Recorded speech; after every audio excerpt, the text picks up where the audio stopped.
All right, so we got a 2007 Ford Econoline.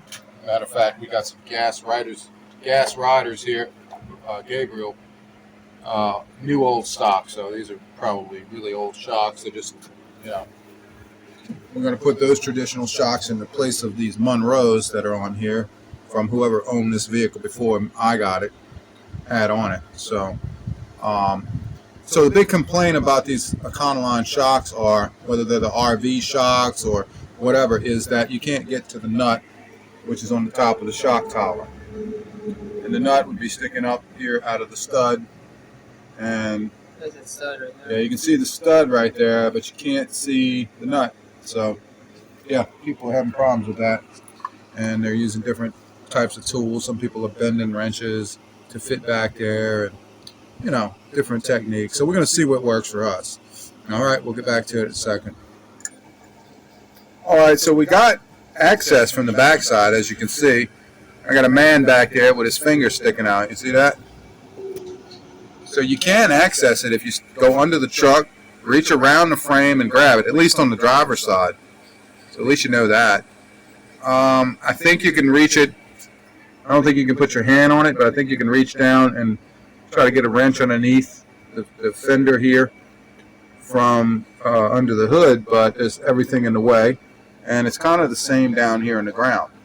So I think even though we can get to it here, we kind of almost need to focus on how to get to it from this angle right here, which would probably be going through the front here and then back and then down. I don't see why how that wouldn't work. So let us try a little bit more and see. All right, so on the back side of the shock here, we got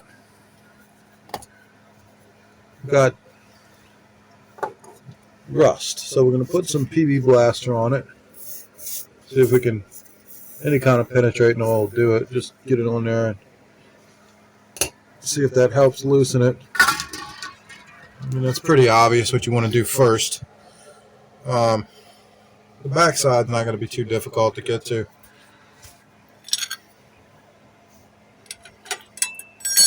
All right, it's much bigger than that. All right, went back and got an 18 and a 19 millimeter wrench. Let's see, 18 looks like it fits it. So it's 18 millimeter wrench back here. We'll break that loose in a second. All right, if you see right there, we got a 14 millimeter wrench. That's the regular Craftsman. We got the box inside on there, and so it's. Let's see if we can figure it. Show you where it. There it is. Look, it's on the nut for the shock tower. See that? So all of this is in your way, but if you look here, right there, you can see. Let me zoom in for you. Boom. See, we're on the nut there.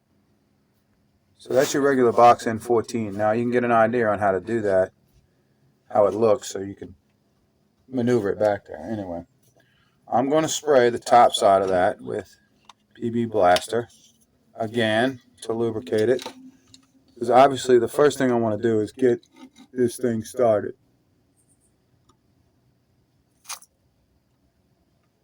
Okay. Yes. All right. I want to get that off, and so I'm going to leave my wrench on there, just like that. Shove back in there. Sorry about the shake. I have it zoomed in all. All right. Yeah. Okay. So I'm going to leave my wrench back there. Now, obviously, my wrench will get stuck between the shock tower and the fender if I try to turn the shock itself, and that's just what I'm going to do. I'm going to find a way to turn the shock itself here at the top of the shock and leave that stationary to hold back from me. And when I get the shock off, I'm going to make sure when I put my new shock on that the threads go on, the nut goes on and off real easy. And I'll show you what I mean when I get to that point. Okay, I know it's real primitive looking, but I got a pair of channel locks in here the wrong way, meaning they should be technically turned the other way for leverage. But they work this way fine, and this is the way I can get them in. I'm going to take my channel locks like this, wedge them between the shock and the top of the washer that's there, and I'm going to crimp down tight and pull it towards the front to unloosen. See? Now my shock is turning, and my wrench is staying stationary. Hear it? Yeah, I can hear the wrench hitting. Right. So nobody has to hold the wrench back. That means one man can do this. It doesn't require two people or any special tools. Now you can see where I've been gripping right in here on that shock. And I'm going to try to spin it manually by hand. Watch the top spin. See it? Yep, he's doing it.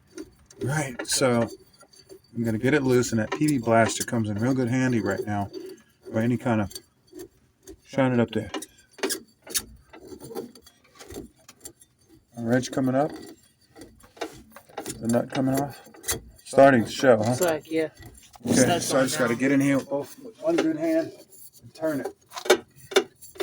And some of your shocks could be rusted on, you know, real rusty. So why don't you spray them with PB Blaster or some other penetrating oil a day ahead of time and let them sit. And then spray them again right before you go at it. But generally, this is what you should be able to do. And who cares if you scar up the shock a little bit right up in this area on the bell? Because, you know, it's kind of like an oil filter. I don't see why you need to save it. If you're changing the shock, you obviously got a problem. You don't have too far to go. You're almost at the end. Yeah, okay, so it's moving a little faster than just sitting there playing with the wrench, right? Heck yeah. It's actually moving faster than a ratcheting wrench, you know?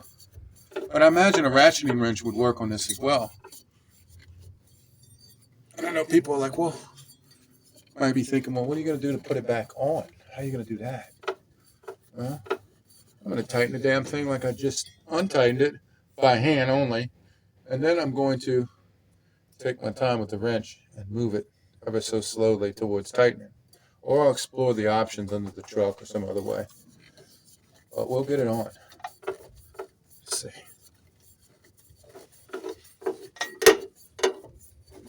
It's almost off now. All right, the wrench fell off and the nut fell off with it. There's the other wrench. No, the wrench is here. This is what I used. Craftsman 14. All right. All right. That looks like that's going good. Also need PB Blaster. Here, shine a light over here. Look up, right here. The other alternative is to pull down on this shock right here. Right?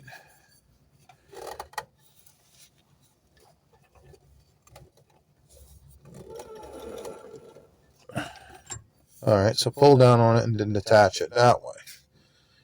And then I can maneuver it out like this. All right, so pull down on the shock.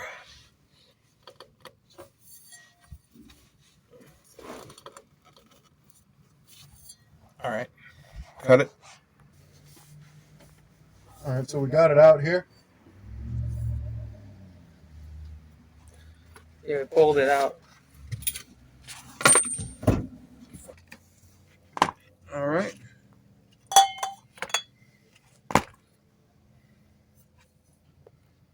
So what was this? The Gabriel versus the Monroe. Man, the Monroe looks fatter, huh? It does. Okay, so we got it here. And like Haynes says in their little goofy manuals, installation is the,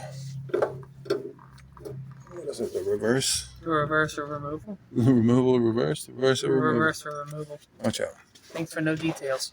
Right. They could just leave people, you know, cut the video and just say, Leave you hanging, right? That's right, just yeah. assume the rest. And give you a free pair of Reeboks with that. I gotta get this down. All right, so you gotta push it down like that.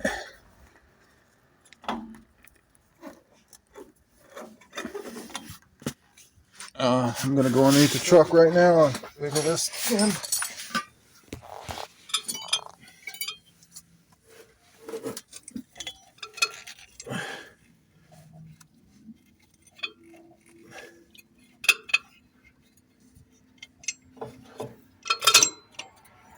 All right. So it helps to put it in first into its hole down at the bottom before you push the top in all the way. And I realized that probably won't be very easy to do if the shock isn't already pre-compressed. But luckily for you, most brand new shocks come with a wire tied around them, pre-compressed, and then you put them in like this, and then you just snip the wire with a pair of snips. Like on that Monroe? Well, that's the way that Monroe would have came packaged. It would have came packaged all the way condensed, closed, and then you would snip one of the wires and let it pop free. All right, so after digging around in the wrench box, we finally got the sizes that matter. We had the 14 from before, but 19 fits the bottom of this particular shock, or the top of it here. So on the shaft of the shock right here. And that's good, because we need that to get to that. So we're going to put the box in on like we had before. We put it like this. Right? Went through here. See it? All right, wrench is on. And we're just going to tighten it up. So which way did we turn before? Turn lefty loosey, so we're going to turn right, like that. That. And you just turn out the rest of the way.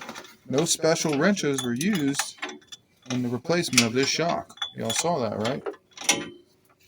So, yeah. Wonder why the Monroe didn't have that on. It did have one of these, but it's just a really faint one, right? It's like for a real thin wrench.